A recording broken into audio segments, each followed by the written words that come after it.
So what is up, amigos? Hope you're doing awesome. My name is Maddie and welcome back to my channel. Somehow, every now and then, John Abraham picks up scripts that fit him so perfectly, like Madras Cafe, The Diplomat, and now Tehran. These films have one thing in common. They're technically sharp, politically layered, and they give John a chance to do more with silence and intensity than with over-the-top action. And while audiences were most certainly disappointed this weekend with the theatrical release of War 2, which couldn't live up to its hype, Tehran quietly dropped on ZEE5, and it is far superior in almost every technical aspect compared to that mega-budget film.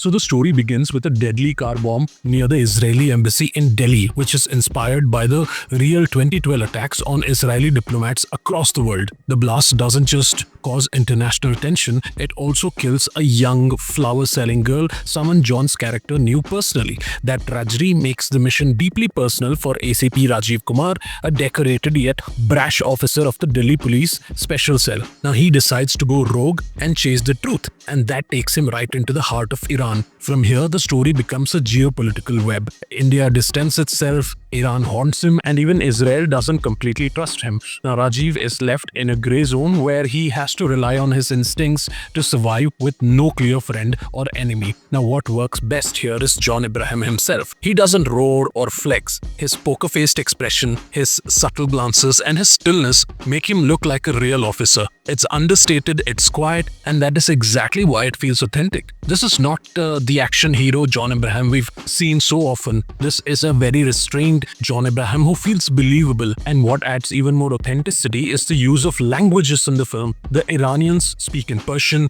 the Israelis speak in Hebrew, and even John himself speaks in the local languages when required. It doesn't feel like one of those superficial Bollywood spy films where agents around the world magically start speaking Hindi. This feels lived in and respectful of the setting, which makes all the very difference.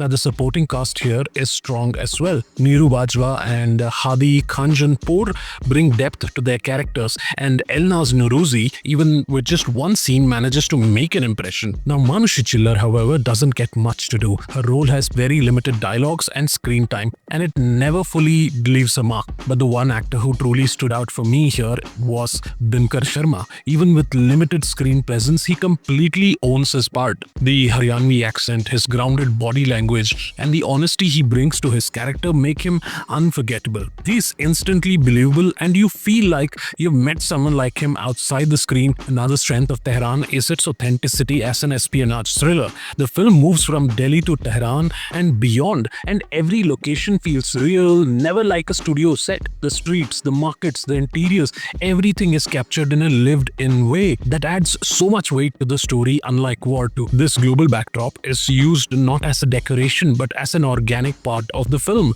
The camera work, the editing, the background score all support the mood without trying to overshadow it. The writing here too deserves a lot of credit. The screenplay slowly builds up the conspiracy, layering real politics, shifting alliances, and constant uncertainty. What's impressive is that the film doesn't take sides. It doesn't show Iran, Israel, or even India as purely good or bad. Instead, it remains in the grey zone, exactly where real geopolitics exist. That sensitivity and balance is rare in our thrillers and gives Tehran an edge. It's a story about duty versus humanity, about survival when trust itself becomes dangerous, and about how one wrong event can shake entire nations. So my final verdict, by the time the credits roll in the movie, what stays with you is not just the action sequences, it's the uneasy reminder of how fragile peace really is in these times. One blast, one decision, one betrayal, and everything can fall apart. John Abraham delivers one of his most convincing performances simply by staying subtle and real. Dinkar Sharma is the true standout in his limited role.